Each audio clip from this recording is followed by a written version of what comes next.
Ya, itu tadi pernyataan dari sopir bus Pak Puji. Kalau kita soroti bersama, ini tadi remblong masih sama seperti dugaan dari pihak kepolisian juga.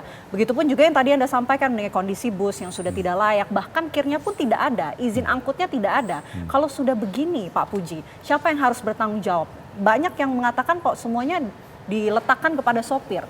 Perlukah pengelola bus juga ikut disalahkan Pak Puji? Ya, kita harus melihatnya secara komprehensif ya. Kalau saya melihat di sini harus melihat dari mulai hulu sampai dengan dari hilir.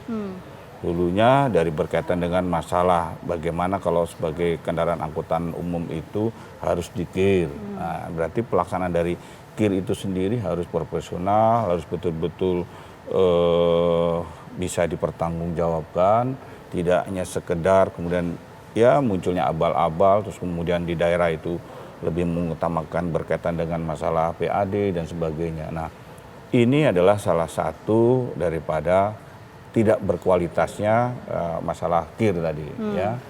Kemudian juga dari sisi yang lain pengusaha misalnya.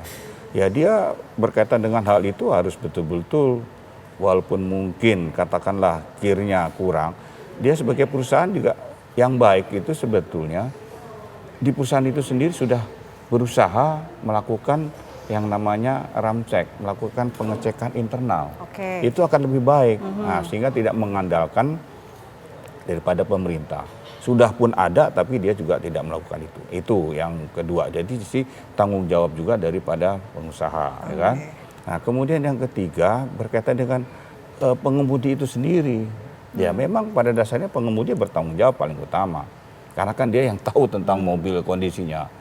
Saya temui tadi pagi itu ternyata dia baru pegang mobil bus itu. Jadi belum menguasai betul. Walaupun baru pegang dia itu maksudnya gimana Pak? Ya baru nyupir bus itu maksudnya. Jadi belum paham betul bagaimana karakter daripada kendaraan itu sendiri. Itu juga penting walaupun sebetulnya. belum baru pegang Pak, tapi kan busnya itu harusnya tidak bisa digunakan begitu karena tidak ada KIR-nya, kondisinya juga banyak masalahnya karena sebelumnya juga sempat ada tadi montir dikatakan kan? montir untuk menyetel remblong. Walaupun setelah itu Pak dikatakan bahwa ketika sudah di setel remnya oleh montir, bus berjalan baik hingga di satu titik di tanjakan MN itu kondisinya remblong lagi. Ya. Jadi saat dia melakukan istirahat, ya, kemudian dia cek, nah, ternyata bagus. Karena pada saat dia mau berangkat, itu kan parkir maju mundur dan oke. Dari panel rem juga dia terlihat mengisi sampai dengan 8 berarti oke. Jadi akhirnya dia berangkat. Nah pada saat dia berangkat kurang lebih 10 menit, ya, mulai terasa bahwa ada yang sulit dia untuk mengerem pada saat dia kemudian akan mengoper persneling. Nah begitu saat mengoper persneling juga tidak bisa masuk, akhirnya si persneling itu dalam posisi netral. Nah posisi netral itu kan berarti kan si laju kendaraan atau busnya itu kan semakin tidak tertahan. Nah di situ dia panik, menginjak rem nggak bisa, ya mulai dia komunikasi, wah ini remnya nyatakan ya saat itu belum, tidak ada anginnya. Nah di situ mulai ada kepanikan. Satu saat misalnya kalau dia tidak panik saja, mungkin saja dia bisa, situ kan ada rem tangan, ya kan? Nah rem tangan mungkin pelan-pelan direm, ya dengan kondisi kepanikan itu dia mencari tempat aman, ternyata tidak ada. Kurang lebih 10 menit katanya itu, dia terasa mengendalikan kendaraan tanpa bisa mengerem. Nah, dengan pas ada di tikungan itulah dia bertabrakan dengan kendaraan lain. Mungkin dari segi sopir nih harus lebih berhati-hati seperti yang tadi Anda sampaikan. Tapi begini Pak, yang dikhawatirkan kita semua ini adalah kejadian ini bisa terulang jika memang tidak ada pemeriksaan ataupun kendaraan yang memang layak begitu seperti KIR-nya ini memang yang tadi kita katakan, kita bahas bersama-sama. Apa yang kemudian perlu diperbaiki begitu? Apakah memang perlu ada pengawasan dari izin angkut yang memang harusnya aktif begitu dari masing-masing pengelola bus atau seperti apa dari Kompolnas melihatnya? Yang pertama kalau kita Kompolnas karena sebagai pengawas eksternalnya Polri, bagaimana Polri dalam hal melakukan pencegahan terhadap kendaraan operasional angkutan umum yang mengangkut para penumpangnya. Dari sisi apa?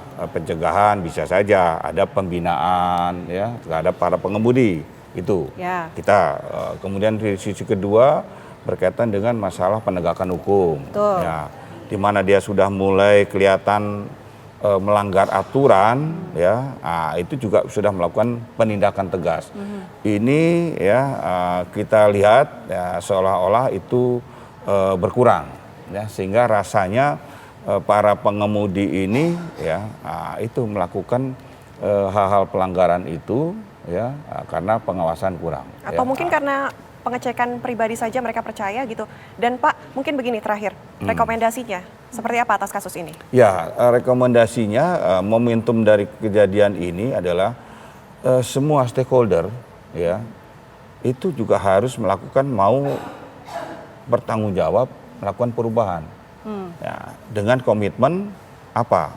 Komitmen untuk berubah, bertanggung jawab, apapun yang jadi tanggung jawabnya saya profesional.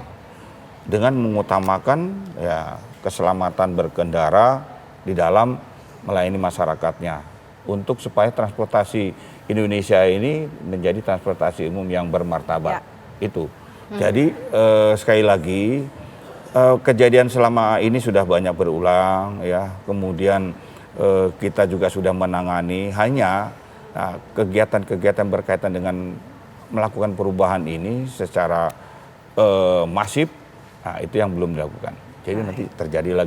Nah, untuk itu ya pada saat kami bicara dengan Dirlantas di TKP, sampaikan pesan bahwa masing-masing stakeholder harus bertanggung jawab atas kejadian ini. Baik. Mau melakukan perubahan dalam hal bagaimana ya bertanggung jawab dalam berkendara. Baik, semoga perubahan ini bisa terwujud dan tentunya kita tidak menginginkan peristiwa ini terjadi lagi. Ada 11 nyawa yang harus menjadi korban, pemirsa. Semoga ini menjadi pembelajaran bagi kita semua, terutama untuk siapapun yang berkendara dan juga pengelola bus ya tentunya. Pak Puji, terima kasih banyak Pak Puji atas waktunya di Apa Kabar Indonesia siang. Selamat siang Pak Puji. Selamat siang. Dan pemirsa, kami harus jeda terlebih dahulu, namun usai jeda nanti kami hadirkan informasi terkini dari Tanah Minang yang dilanda banjir lahar dingin dan juga banjir bandang sesaat lagi.